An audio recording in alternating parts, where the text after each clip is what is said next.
Hello friends, welcome to my channel Suman Ranjit blog. आज मैं आपको अडोब एनिमेट सीसी सॉफ्टवेयर के बारे में बताऊंगी। इसके थ्रू आप जो भी एनिमेटेड कार्टून वीडियो अगर आप क्रिएट करना चाहते हो, अगर आप भी इंटरेस्टेड हो कि मैं भी एनिमेटेड कार्टून वीडियो बनाऊं और स्टोरी टेलिंग चीज़ें उसमें डालूँ, तो उसके लिए आपको जो अडोब सीसी एनिमेट 2021 या 2019 या 2020 हो, जो भी सॉफ्टवेयर है आप उसको यूज़ कर सकते हो। किसी भी वर्जन का उसका जो यूज़र इंटरफेस है वो सेम होगा। तो आपने सबसे पहले जो अडोब एनिमेट 2021 जो भी आपके पास सॉफ्टवेयर है उसको इंस्टॉल करना है। मैंने इंस्टॉल कर दिया है। आप एक साइट मैं आपको बता देती हूँ जिससे आपने इंस्टॉल करना है। इसको get in to PC site है, उसके ऊपर जाना है और सर्च जो बटन है उसके ऊपर क्लिक करना है। तो क्लिक करने के बाद उधर आपने सर्च के ऊपर लिखना है अडोब एनिमेट सीसी और सर्च के ऊपर क्लिक करना है। फिर आपके पास अडोब एनिमेट सीसी 2020 19 2021 ये सारा ओपन हो जाएगा। जो आप चाहते हो जिस भी वर्जन का आप उसको डाउनलोड और इंस्टॉल कर सकते हो। मैंने 2021 का इंस्टॉल किया है, तो अभी मैंने अडोब एनिमेट सीसी इंस्टॉल कर दिया है। फिर उसके बाद मैंने उसके ऊपर क्लिक किया। इसी तरह से आपने भी इंस्टॉल करने के बाद अडोब एनिमेट सीसी के ऊपर क्लिक करना है। फिर आपके पास इस तरह से इंटरफेस दिखेगा। तो इसमें घबराने वाली बात नहीं है, ये सारा ही इस तरह से यूज होता है। तो आपने सबसे पहले फाइल के ऊपर जाना है और यहाँ पे न्यू न्यू के ऊपर क्लिक करना है। न्यू के ऊपर क्लिक करने के बाद आपने ये जो फुल एचडी है इसी को सिलेक्ट करना है, क्योंकि हम कैरेक्टर एनिमेशन करने वाले हैं। तो आपने फुल एचडी के ऊपर क्लिक करके, और जब भी हम कैरेक्टर एनिमेशन करते हैं तो हम 30 फ्रेम रेट से ही करते हैं स्टार्ट। ठीक है, तो 30 फ्रेम रेट ये आपने रहने देना है एज इट इज। विड्थ और हाइट भी इसकी सेम रहने देनी है। फिर एक्शन जो स्क्रिप्ट है 3.0 ये रहने देना है। फिर आपने करना है, क्योंकि आप एनिमेटेड कार्टून डिजाइन करोगे, अगर HTML5 कैनवस लोगे तो हम फॉर्म नहीं क्रिएट करेंगे, यहाँ पे फॉर्म टाइप नहीं करेंगे क्रिएट ना, क्योंकि हम कार्टून डिजाइन कर रहे हैं। तो इसके लिए हमें एक्शन स्क्रिप्ट चाहिए ना, एक्शन स्क्रिप्ट 3.0। एक्शन करेगी कोई चीज, मूवमेंट करेगी कोई चीज, एनिमेट होगी। तो इसके लिए फिर आपने इसके ऊपर क्रिएट के ऊपर क्लिक करना है। अब मैंने कर लिया क्रिएट के ऊपर क्लिक। अब मेरे पास इस तरह का इंटरफेस दिख रहा है।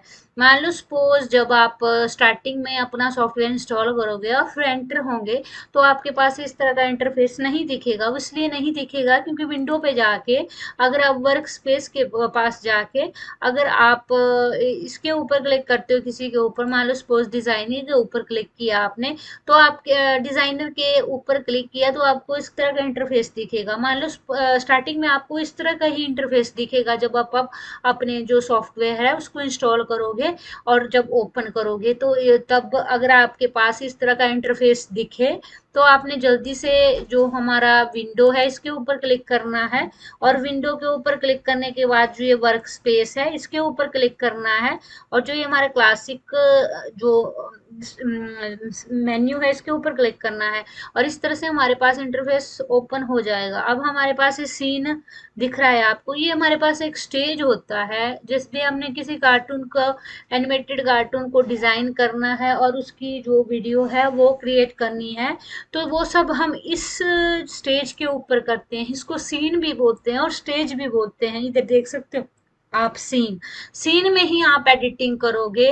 और इसको आप जो छोटी सी भाषा है हमारी उसको में बोलते हैं, इसको स्टेज भी बोल देते हैं। स्टेज जैसे नॉर्मल लैंग्वेज में हम बोले स्टेज, तो स्टेज किस लिए होता है? परफॉर्म करने के लिए होता है। जैसे सॉन्ग वगैरह या किसी और चीज़ के लिए, सेलिब्रेशंस के लिए यूज़ करते हैं हम स्टेज को, उसी तरह से इसमें हमने कार्टून एनिमेटेड क्रिएट करने हैं, कार्टून एनिमेटेड वीडियो बनानी है। तो इस तरह से इधर हमारे पास कार्टून एनिमेटेड के लिए स्टेज है, सीन है। तो इसमें हम सारा वर्क करते हैं। ये हमारे पास टाइम लाइन दी हुई है, ये सारी टाइम लाइन है 5, 10, 15, 20, 25, 30। जो 30 का कॉन्सेप्ट आ रहा था, 30 फ्रेम रेट लेना है हमने, तो ये वाला लेते हैं हम इधर से 30 फ्रेम रेट सिलेक्ट करके। तो अभी हमें नीड नहीं है। बाकी हमारे पास इधर जो भी है, ये आपको दिख रहा है, ये प्रॉपर्टीज है, सामने प्रॉपर्टीज दिखती है, ये हमारे पास मेन्यूज है, और ये हमारे पास टूल बार है। इसमें हर एक तरह का टूल मिल जाएगा। आप जब डिजाइन करोगे, जब आपको नीड होगी टूल्स को यूज करने की, जिस तरह से फोटोशॉप में आपको दिखता है, उसी तरह से ये सारा इंटरफेस है, टूल बॉक्स। फोटोशॉप में भी हम लेयर्स के ऊपर काम करते हैं, यहाँ पे भी हमने लेयर के ऊपर काम करना है। बिगिनर्स होंगे तो थोड़ी सी दिक्कत होगी, बाकी जिस तरह से मैं आपको वीडियोस बताऊंगी, इसमें आपको कोई भी दिक्कत नहीं होगी। मैं बहुत ही मतलब सरल तरीके से आपको बताऊंगी कि किस तरह से आप कर सकते हो। अब मैं आपको बताती हूँ। मान लो सपोज मेरे पास, मैं एक जो आईज है वो ब्लिंक करना चाहती हूँ, ब्लिंक आईज क्रिएट करना चाहती हूँ। तो मैं किस तरह से ब्लिंक आईज क्रिएट करूंगी? तो इसके लिए मान लो सपोज ये मेरे पास रेक्टेंगल टूल है, तो मैं ब्लिंक आईज के लिए ऑब्वियस सी बात है ओवल टूल का यूज होगा, तो मैं ओवल टूल सेलेक्ट कर लेती हूँ। ओवल टूल में मैं चाहती हूँ जो फिल कलर हो मेरा व्हाइट हो, स्ट्रोक मेरा ब्लैक में हो। अगर आप जिस तरह से चाहते हो, आपका फिल कलर जो चेंज करना चाहते हो आप, तो इधर से सारे चेंज कर सकते हो इस तरह से। तो मैं तो व्हाइट ही चाहती हूँ कि मेरा फिल कलर व्हाइट हो। तो इस तरह से फिर मैंने इस तरह से एक जो भी ओवल शेप में ड्रॉ कर दिया। फिर उसके बाद अब मैंने ये सिलेक्शन टूल होता है, इससे मैं सिलेक्शन टूल से आगे मूव कर सकती हूँ। कंट्रोल जेड कर लो। अभी ये जो सिलेक्शन टूल है, इसको सिलेक्ट किया। अब आप इसको मूव कर सकते हो एक जगह से दूसरी जगह। अब देखो मेरा नहीं हो रहा है ना सिलेक्शन टूल से, क्योंकि ये मैंने गलत किया। अब मैंने देखो इधर ये मैंने सिलेक्ट किया अपना ओवल टूल, ओवल टूल के बाद मैंने ये प्रॉपर्टी है, और अगर मैंने ऐसे सिलेक्ट कर लिया, ठीक है। अब सिलेक्ट करने के बाद अगर मैं इसको मूव करती हूँ, तो ये मूव नहीं होगा, दूसरा जो सर्कल है वो ड्रॉ हो जाएगा। तो इस तरह से नहीं करना आपने। आपने सबसे पहले एक सर्कल लेना है ओवल टूल से, और इधर टूल के पास प्रॉपर्टीज है, इसको सिलेक्ट कर देना है, और इसी तरह से आपने एक सर्कल को एक्टिवेट कर लिए। सिलेक्शन टूल है, इधर से उठाना है इसको और इधर रख देना है। अब देखो हुआ ना, प्रेस करके रखना है आपने माउस को प्रॉपर। फिर उसके बाद आप चाहते हो कि मैं फिर से ओवल टूल लूं, और जो मेरा फिल कलर आए आईज का वो ब्लैक आए, और फिर आपने इस तरह से ड्रॉ कर देना है। अब आप फिर से चाहते हो कि सिलेक्शन टूल से मेरा मूव हो जाए, तो इस तरह से मूव कर सकते हो आप। फिर मूव करने के बाद आप चाहते हो कि आपकी आईज ब्लिंक करे, तो ब्लिंक करने के लिए आपने फिर से एक जो ओवल टूल है वो सिलेक्ट किया। इधर से मैंने जो फिल कलर मेरा ये है, तो मान लो सपोज मैं ये ऐसे ही ड्रॉ कर देती हूँ इधर, ये कर दिया। अब मैं चाहती हूँ कि इसको ये मूव करना है मैंने, तो इसको मूव कैसे करूंगी? इसको इधर उसे उठाऊंगी, ऐसे नीचे को लेके आऊंगी, और इधर से जो फिल कलर है उसको व्हाइट कर दूंगी, और फिर इसको ऊपर उठाऊंगी इधर। और देखो ये ब्लिंक ब्लिंक हो गई। अब आपने इसको सारे को सिलेक्ट करना है। अगर आपने इसकी कॉपी बनानी है, इधर कंट्रोल सी और कंट्रोल वी पेस्ट कर देना है, और आपने इसको उठा के ऐसे रख देना है। देखो अभी हमारी आईज है, ये ब्लिंक कर रही है, 2 आईज बनाई हमने ब्लिंक करने की। अब हमने इसको क्या करना है, सिंबल करना है। तो सिंबल किस तरह से करते हैं हम? यहाँ पे जो विंडो है हमारी, जो पहले सबसे पहले हमने इसको सिलेक्ट कर देना है इस तरह से, या तो फिर आप ऐसे सिलेक्ट करो। ऐसे सिलेक्ट करने के बाद आपने F8, जो आपके जो कीबोर्ड में F8 की है वो प्रेस करनी है, और इसका नाम दे देना है, जैसे आइज ब्लिंक है ये, तो आइज ब्लिंक मैंने एक कार्टून एनिमेटेड कार्टून क्रिएट कर रही हूँ आइज ब्लिंक वाला। तो ये ग्राफिक टाइप है, ये आपने ग्राफिक ही रहने देना है। और इसमें 9 जो डॉट्स हैं वो इसके सराउंडिंग है। अगर आप इधर चाहते हो तो इधर ले आओ, इधर चाहते हो तो इधर ले आओ, इधर चाहते हो तो इधर ले आओ, इधर चाहते हो तो बीच में ले आओ। अब मैं बीच में चाहती हूँ तो ओके। और फिर जब हमारा ये जो ब्लिंक्स आई ब्लिंक हो रही है, ये सारी की सारी इनके बीच में एक पॉजिटिव साइन बन जाएगा।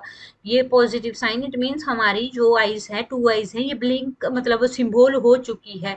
तो इस तरह से ये ग्राफिक में है, और इस तरह से ये eyes blinks in stars of में लिखा है। तो इट मीन्स जो हमारी आईज है वो सिंबल हो चुकी है। इस तरह से आप इधर से पता लगा सकते हो ऑब्जेक्ट से, या फिर आप इधर ये पॉजिटिव सा साइन देख के पता लगा सकते हो।